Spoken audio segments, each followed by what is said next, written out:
Hello guys and welcome back to Birmingham Fan TV. This is your after-match review show and this is sponsored by our friends at Boyle Sports, so thank you so much for sponsoring the show today.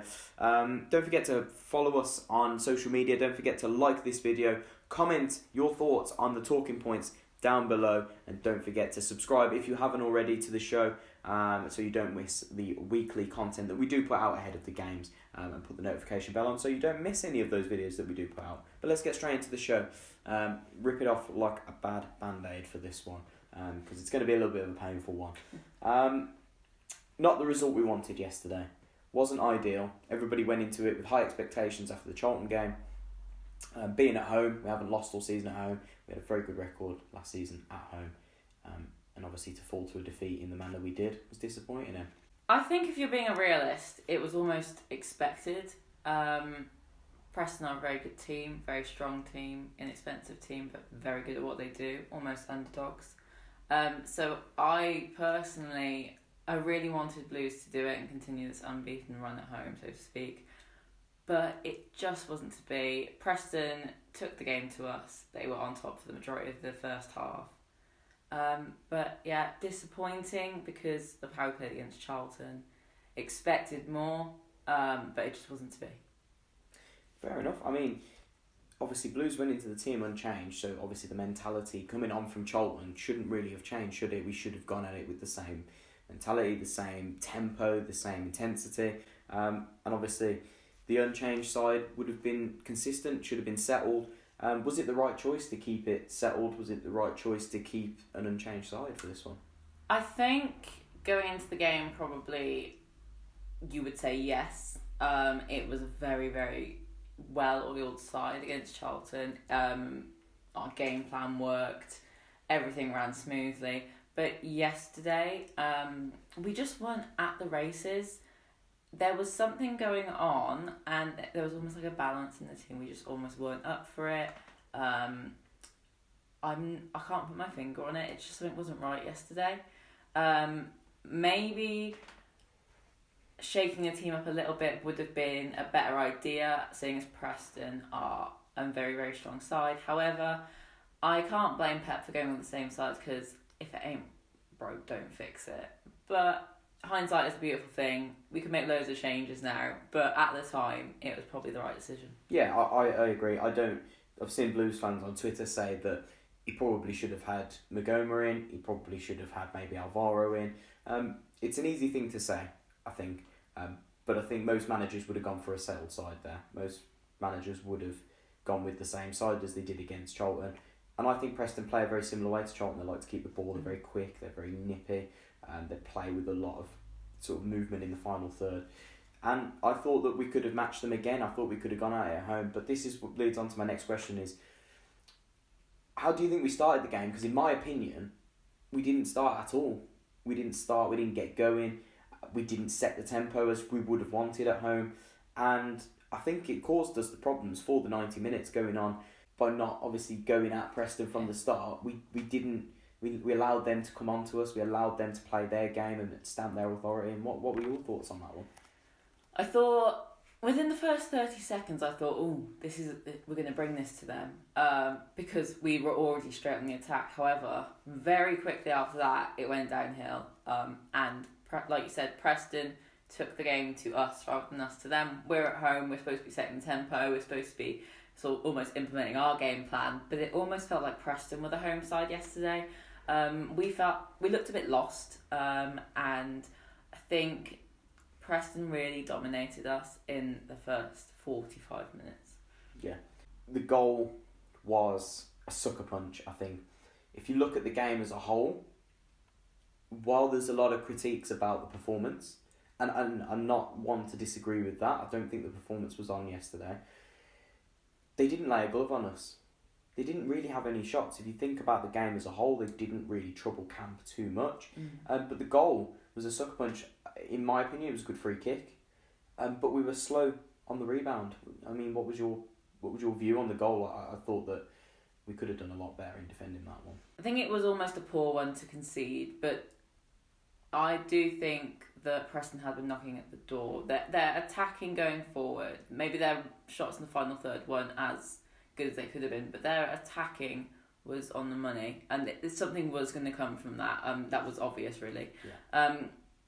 I was really surprised. Crowley probably had his worst game so far for Blues. It was his fault for the goal, from what I can remember. It just should have been so... The defending should have been so much better for that. That was a very easy goal to give away. I think all throughout the game that we were slow to second balls. I think that all game, whether we won the initial header or we won the initial tackle, we were always second best on the second ball. We never won the loose ball, the goal, the ball rebounds off the post. We need to be on that. In our own area, we need to be defending that. It's not acceptable to be watching the ball. It was a slow free kick as well. It wasn't exactly something that was blistering pace. Camp can't do much about it if it's in the corner.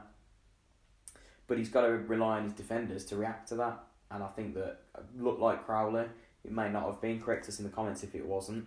But we've got to be doing better. I think that that's such a sloppy goal to concede. And considering, had we not conceded that, in my opinion, that game would have been goalless.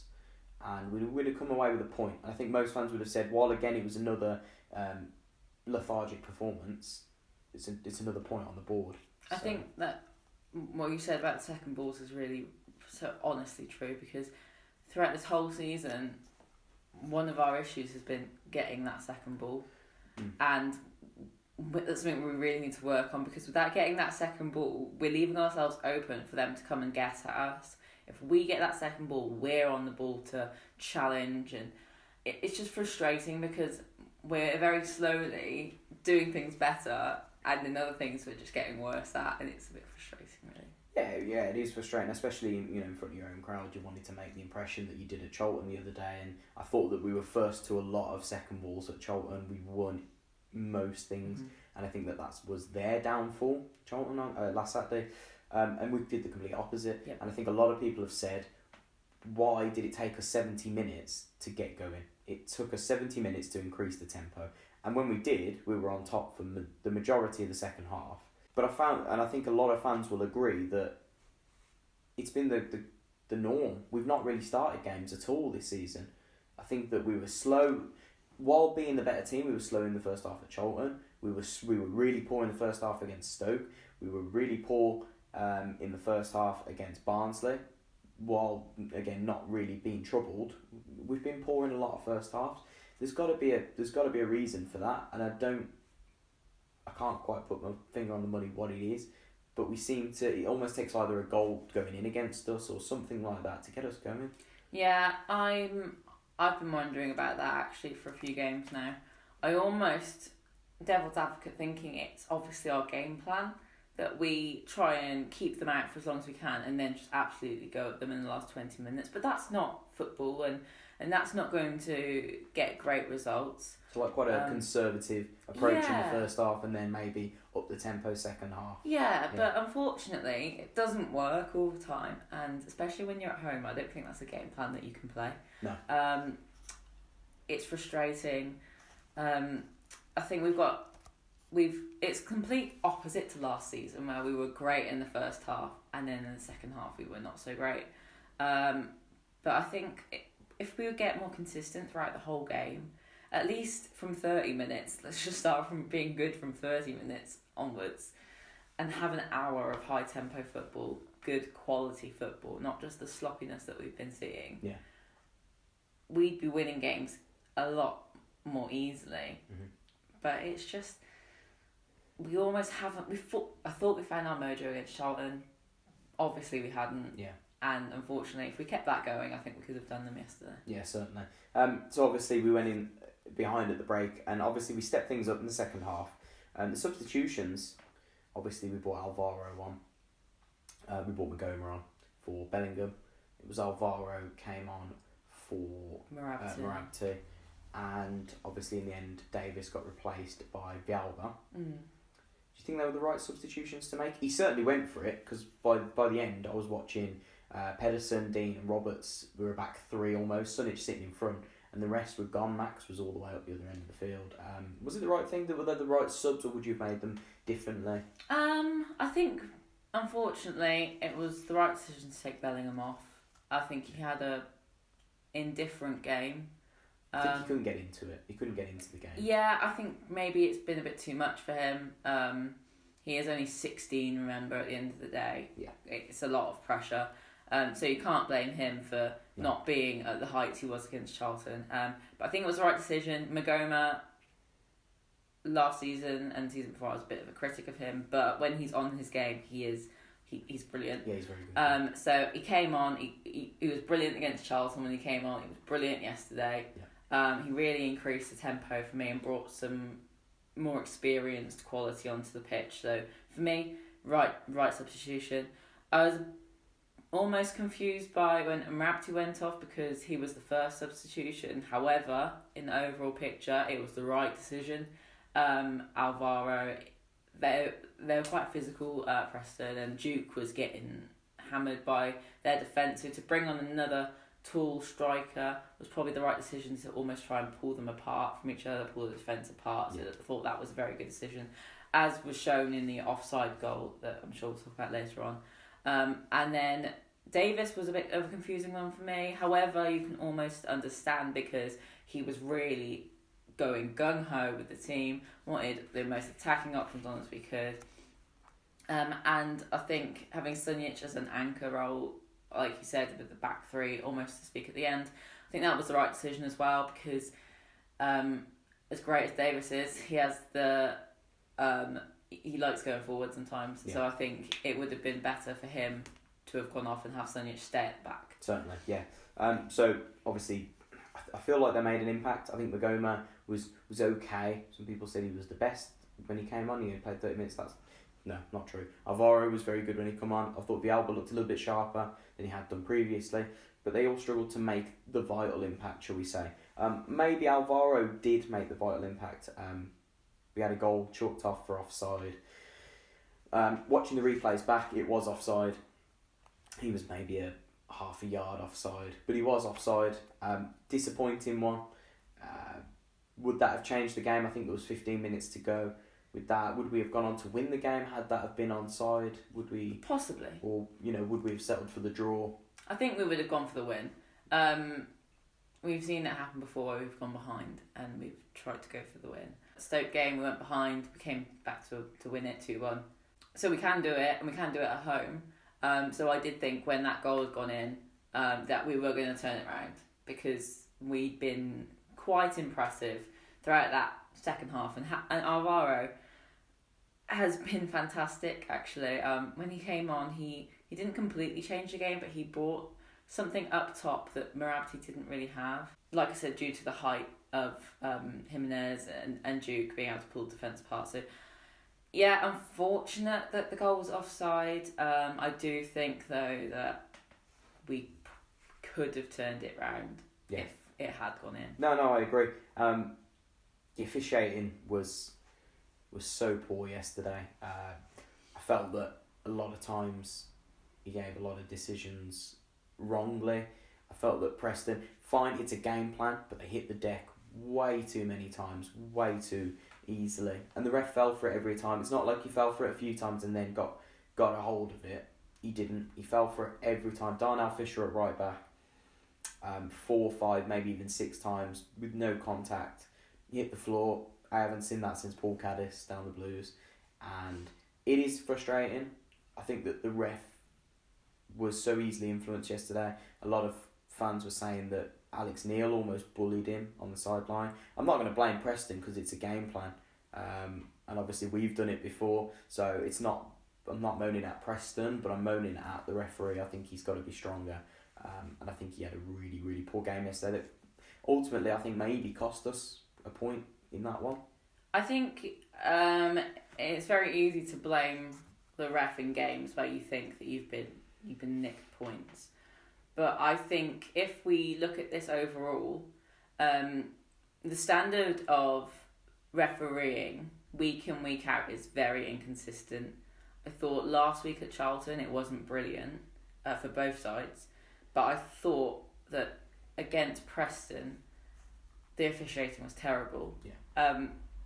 I think it's everything that we seem to have had or should have had didn't materialise. Lukas Jukovic had basically been assaulted on that pitch yesterday. There was a few times where the amount of questionable. Times, yeah. And there was no foul given. Happens week in, week out though, doesn't it? Like with Duke, he seems to be. He's a physical guy, but he seems to get fouled more than most players, which because he's targeted because he's a forward, but he's manhandled and he's often, quite brutally fouled, and then nothing's given. If it's given, then obviously the foul's, the foul's a foul. He wins the free kick, which rightly so, but. I do wonder what the referees are thinking when he's being fouled, because he's not a player that dives. He never dives. He's a very big lad. He likes to stand up to the challenge, but he's hauled down several times, and he never wins any free kicks. I'd like to know what the officials are thinking when giving those. I'd like an answer as to why he gets maybe 1 out of 6 decisions. Yeah. So obviously that man has the patience of a saint, because a lot of players would have just turned around and had a go at their man. But Duke seems to almost let it pass him by. Yeah. In a way, that could be why the referees aren't giving it, because they almost feel like it's probably not a foul because it's not bothering him. Mm-hmm. But that just shows his professionalism as a player.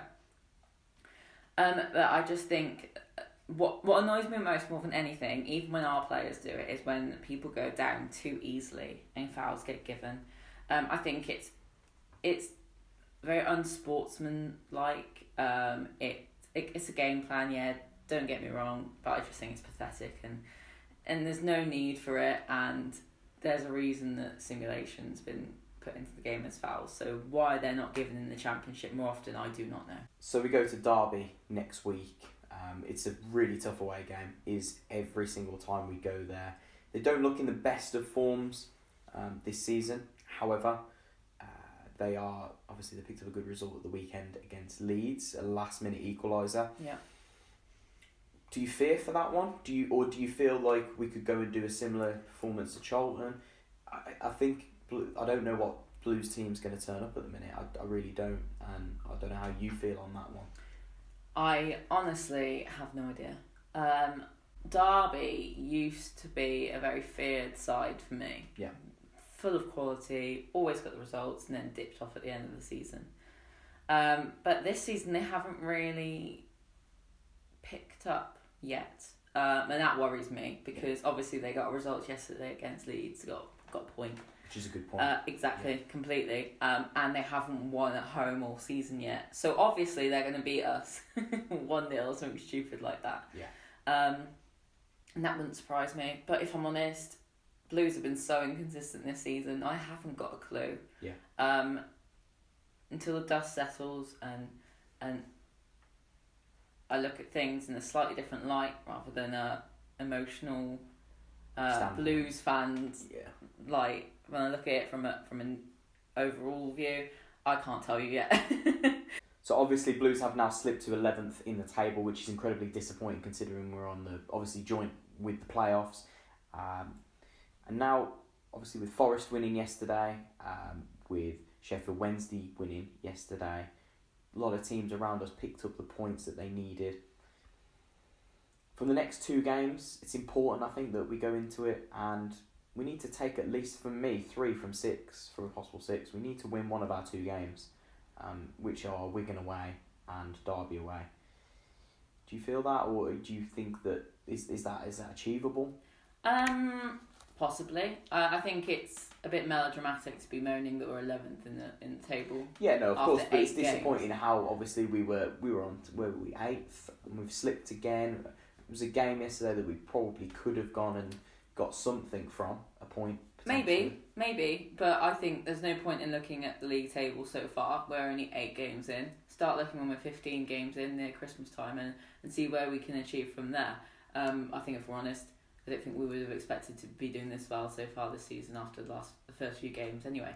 However, going back onto your question, I think 3 points, yes, possibly. Probably from a win against Wigan, although they did beat Charlton at the weekend, but so did we previously. So I think if there's any game we can go out and win, it'll be Wigan. Yeah.